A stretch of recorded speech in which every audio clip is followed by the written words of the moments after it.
Once the raw material arrives, it's sent to the yarn store. From the yarn store, the yarn goes into the acro knitting unit, and then onto the acro knitting store. From the store, it goes into solid dyeing,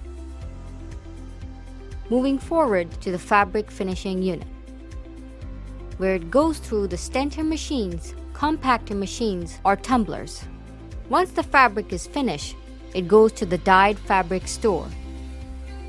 Or, the yarn from the yarn store can go to soft winding on mechanical machine reef, and then into the yarn dyeing.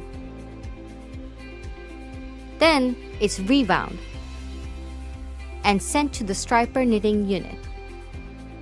Once it's knit, it goes into washing, and then it's moved to the dyed fabric store. If the garment requires colors, the colors are also knit, dyed, and moved into the store with the fabric.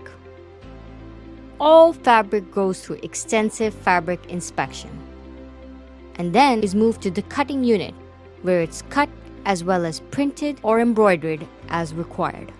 Once cut and ready, it's moved to the stitching unit, where there is buttoning, clipping, and ironing. The garment then goes into finishing, where it's checked, and once it's cleared, it goes into packing and is moved to the warehouse, where it would be dispatched to its global location.